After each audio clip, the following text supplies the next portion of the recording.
یہ 27-28 اپریل کا یہ واقعہ ہے. جیسا آپ نے بتایا کہ پہلگام کے بعد انڈیا نے اپنی پراکسیز کی، تو ہمیں بھی انٹیلیجنس اداروں کی طرف سے انفارمیشن ملی کہ تقریباً ایک تشکیل جو کہ ایک گروپ ہوتا ہے خوارج کا، جو اس کو یہاں پہ تشکیل بولا جاتا ہے، تو یہ تقریباً 70 سے 80 خوارج کی ایک گروپ ہے جس نے انفلٹریٹ کرنا تھا، اور اس نے ریئر میں بنو اور میران شاہ اور پیچھے ہمارے میدانی علاقوں میں جا کے اس نے سیٹلڈ ایریاز کو ڈیسٹیبلائز کرنا تھا. تو اس میں ایک پورا گروپ تھا جو پاکستان پر باقاعدہ مختلف جگہوں پہ حملہ کرنے کے لیے یہاں سے انفلٹریٹ کر رہا تھا. جی بالکل، اور جیسا ہم نے آپ کو بریفنگ میں پہلے بھی بتایا کہ اس کے اندر بہت سارے ایون جو کچھ افغانی اسپیشل فورسز کے بھی کچھ تھے، اور کچھ اور بھی اس طرح کے خوارج تھے جو کہ بہت اہم کمانڈر تھے، جن کو اسپیشلی لانچ کیا گیا تھا اس علاقے میں تاکہ ہمارے جو اندر سیٹلڈ ایریاز ہیں ان کو ڈیسٹیبلائز کیا جائے. یہ آئیڈینٹیفائی کیسے ہوئے اور اس کے بعد ان کو کس طرح انگیج کیا گیا؟ مطلب یہ جب ہمیں پتہ لگی یہ بات میں آن اے ویری سیریس نوٹ کہ جب ہمیں ایک پریس ریلیز آیا کہ پاکستان نے اتنے دہشت گردوں کو مار دیا، اچھا یقین نہیں ہو رہا تھا کہ یار اتنے دہشت گرد مارے گئے اور ہمارا کوئی نقصان نہیں ہوا. تو آخر ایز این کمانڈر آپ کی کیپیبلٹیز کو سلیوٹ کرنے کو دل کرتا ہے کہ آپ نے اپنی پوری فوج کو سیکیور رکھا. وہ پریزرو فورس آپ شاید ٹرم بولتے ہیں، تمام جوان آپ کے سیکیور رہے، کوئی نقصان نہیں ہوا. یہ کیا کیسے آپ نے؟ جی الحمدللہ، جیسا آپ نے بتایا یہ ہماری سب کنونشنل وارفیئر میں یہ ایک پہلا اور یہ ایک لازوال آپریشن ہے جس میں ہم نے 71 خوارج کو مارا، اور ان کی باڈیز بھی ہم نے ریکور کی. ان کو ہم نے پار میں نہیں مارا، ان کو ہم نے اندر آنے دیا، فینس کو بریچ کرنے دیا، اور ان کو ہم نے اپنے علاقے میں مارا تاکہ ہمارے کتنے جوان شہید ہوئے؟ الحمدللہ ہمارا کوئی جوان شہید نہیں ہوا. کتنے سی ایم ایچ یا ہاسپٹل گئے زخمی ہو؟ جی الحمدللہ اس میں ہماری کوئی کیجویلٹی نہیں تھی. دیر از نو کیجویلٹی. اور میں دوبارہ پوچھ لیتا ہوں، ایک سنگل جوان میرا زخمی بھی نہیں ہوا، اسی طرح ہے جی؟ جی بالکل الحمدللہ اس میں ہماری کوئی کیجویلٹی نہیں تھی، اور ہم نے 71 جو خارج ہیں ان کو مارا، اور نہ صرف ان کو مارا بلکہ ہم نے ان کی باڈیز بھی ریکور کی. سر یہ جو لگا ہوا ہے یہ کیا ہے سر؟ یہ بڑا ڈفرینس ہے، میں نے کہیں نہیں دیکھا. یہ جی یہ ہمارے کور کمانڈر جو ہیں وہ جو بھی کوئی اچھا جنرل عمر بخاری صاحب، عمر بخاری صاحب جو ہیں، تو جو کوئی اچھا کام کرتے ہیں تو ان کو یہ ایک بطور آپ انسگنیا یہ دیتے ہیں. اس کے اوپر جیسا آپ دیکھ رہے ہیں نڈر اور باوقار، تو جیسا ہمیں پتہ لکھا بھی ہے جی باوقار نڈر. جی بالکل، تو یہ بہادری بھی ہے اور پھر یہ پروفیشنلزم بھی ہے کہ اس کے لیے یہ تمام میرے جتنے بھی آپریشن میں جتنے جوان تھے اور ہمارے جتنے آفسرز تھے ان سب کو یہ کور کمانڈر کی طرف سے یہ پہنایا. یہ جو آپریشن 26 اور 27 اپریل کو ہوا اس کے بعد جی اس کے بعد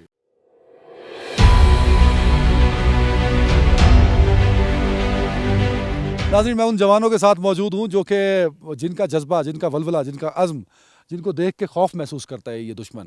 اور یہ خوف اتنا خوف ہے کہ یہ جو میرے فوجی جوان ہیں ان کا خوف ہندوستانی فوج پہ اس قدر طاری ہے کہ کوئی میرے خیال میں 6 مئی تک تو وہ صرف ایک ہی نام سے خوف زدہ تھے.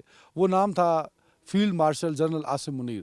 اب field marshal general Asim Munir نے فوج کو اس حد تک دشمن کے سامنے جذبے کے ساتھ لائے ہیں کہ اب پاکستانی فوج کا ہر جوان خوف طاری کر دیتا ہے ہندوستان کے اوپر بھی.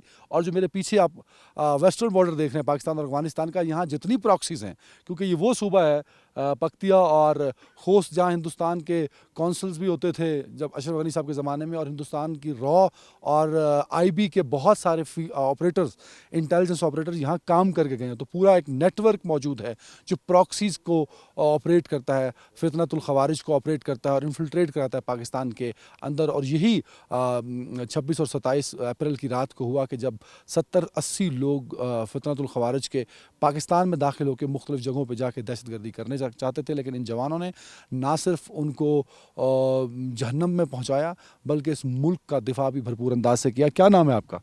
نفسدار جمشید. جمشید بھائی، خوف نہیں آیا؟ اتنے لوگ اکٹھے آ گئے، امریکی اسلحہ تھا ان کے پاس. نہیں ایسی کوئی بات نہیں، خوف جب وردی پہن لیے تو خوف سارا ختم ہو جاتا ہے. یہ وردی ہے ہی خوف ڈالنے کے لیے، تو خوف والی تو بات ہی نہیں ہے. جب ادھر کھڑے ہیں ہم تو کوئی کسی کی ضرورت نہیں ہے کہ ادھر سے گزر جائے. اچھا یہ ایسا محاذ ہے کہ یہاں اچانک گولی آ سکتی ہے، بالکل کوئی پتہ نہیں دشمن کہاں پہ بیٹھا ہے، نہ آپ کے بریگیڈ کمانڈر وہاں کسی کمانڈر کو انگیج کر سکتے ہیں. تو ایک ایلیمنٹ ہوتا ہے نا کہ یار کبھی بھی آ سکتا ہے، ہر ٹائم ایک خوف میں رہنا ہے. نہیں ہوتا ہے، لیکن اس طرح کا نہیں کہ ہم انشاءاللہ موت سے ڈرتے نہیں ہیں. یہ شہادت ہے, شہادت والی زندگی ہے, جب آئے گی تو مسئلہ نہیں ہے. اس رات کیا ہوا تھا؟ اس رات ہمیں ہمارے بالا کمانڈر نے بتایا کہ یہ انفلٹریشن ہونے والی ہے, تو آپ اپنی اپنی جگہوں پہ لوکیشن ہو جائیں. تو ہم نے پھر جو جگہ بتائی ہوئی تھی بالا کمانڈر نے ہمیں, ہم اس جگہوں پہ گئے ہیں اور انشاءاللہ تعالی ہم نے ان کو مارا ہے اور خوب مارا ہے. کتنے گھنٹے آپریشن رہا؟ تقریباً ہم 50-60 گھنٹے. تو ہم تھکے نہیں آپ؟ تھکنے والی بات نہیں تھی سر. یار میں تو یہ پہاڑی چڑھا ہوں, تھک گیا ہوں 15 منٹ میں. تھکنے جب بندہ تھک جائے تو پھر آپریشن نہیں کر سکتا. یہی فرق ہے ایک فوجی جوان میں اور آپ میں اور مجھ میں. سر آپ کا کیا نام ہے؟ حوالدار علی. علی بھائی یہ بتائیں کہ کیا اس رات کا منظر تھا اور دشمن کو کس طرح ٹارگٹ کیا آپ نے؟ جب ہمیں پتہ چلا, اپنے بالا کمانڈر کو بتایا اور ہم اپنے آن لوکیشن ہو گئے تھے. الحمدللہ ہم نے پوری تیاری کی ہے ان کے پہنچنے سے پہلے. جب وہ نزدیک آئے, جب ہمیں بالا کمانڈر نے بتایا کہ ابھی ان کو ٹھکانے لگا دو, تو الحمدللہ ہم نے وہی کیا جو سب کے سامنے ہے. اسی بندوق سے مارا تھا؟ اسی سے مارنا ہے پھر بھی؟ بالکل انشاءاللہ اسی طرح. اگر ہندوستان دوبارہ اپنے اسی طرح کے بندے تیار کر کے بھیجے گا تو ہم اس سے بھی برا برتاؤ کریں گے انشاءاللہ. اس سے بھی برا. یہ واضح پیغام ہے, بالکل انشاءاللہ. ڈرنا نہیں ہے, الحمدللہ ڈرا کے رکھنا ان کو. بالکل ایسے ہی ہے. ویل ڈن جی. یہ جذبے ہیں میرے پاک فوج کے جوانوں کے. جہازیب صاحب بھی میرے ساتھ ہیں. یہ اچھا, یہ جو کیونکہ ہمیں بریگیڈ کمانڈر نے بتا دیا ہے کہ وہ تمام لوگ جو اس آپریشن میں تھے 26 اور 27 کی رات کو, جنہوں نے دنیا کا کامیاب ترین آپریشن, یہ وہ آپریشن ہے کہ جو شاید تمام افواج کو, دنیا بھر کی افواج کو پڑھایا, سمجھایا اور بتایا جائے گا, ایک ماڈل کے طور پہ پیش ہوگا کہ جب 70-80 دہشت گرد ہوں اور اس طرف سے نہ کوئی نقصان ہوا, ایون میرا ایک جوان زخمی تک نہیں ہوا, اور تمام دشمن کو کافر کردار تک پہنچایا اور جس خوبصورتی سے انگیج کیا گیا, اور 60-70 گھنٹے کا لمبا آپریشن تھا. تو جہازیب بھائی بڑی کامیابی کے ساتھ آپریشن کیا, تو ذرا اس دن بتائیں کہ دشمن کو دیکھ کے کیسے ٹارگٹ کیا آپ نے؟ ہم نے جب دشمن کو دیکھا تو ہمیں اور ہمارا خون جوش میں آ گیا. جب ہمارا خون میں جوش میں آیا تو ہم اپنے بالا کمانڈر کے دیے احکامات پر عمل کیا. ہم نے اپنی پارٹیاں بنائی, پارٹیوں کے ساتھ ہم اپنے بلاک اسٹیبلش کیے. اس بلاک جب اسٹیبلش ہو گئے تو ہمیں اپنی بھی سیفٹی بھی دیکھنی تھی اور دشمن کو بھی جواب دینا تھا.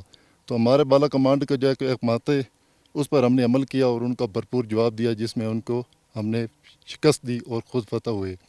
ہندوستان کہتا ہے کہ میں اس طرح کے حملے دوبارہ کرتا رہوں گا. یہ افغانستان بارڈر سے باڑ توڑیں گے ہندوستان کے لوگ, کیونکہ بھیجتا تو ہندوستان پیسے دیتا ہے نا ان کو, سہولت کاری ساری کرتا ہے, وہ میں پھر بھیج دوں گا.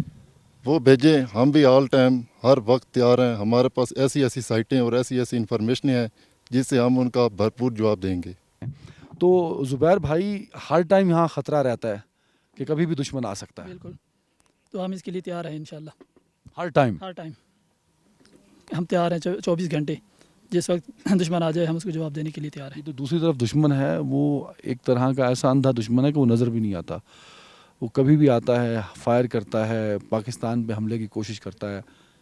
تو ہم اس کے لیے جواب دینے کے لیے تیار ہیں. جو ہم نے 26 اور 27 اپریل کو کیا, سر اس طرح کا کامیاب آپریشن ہم کرنے کو ہر وقت تیار ہیں, انشاءاللہ, بغیر ڈر کے, بالکل بغیر خوف کے. بالکل سر. اس کے کیا لیے پیغام ہے دشمن کے لیے؟ کہ ہم 24 گھنٹے تیار ہیں, اگر دوبارہ بھی آئے تو اسے برا حشر کریں گے ان کا.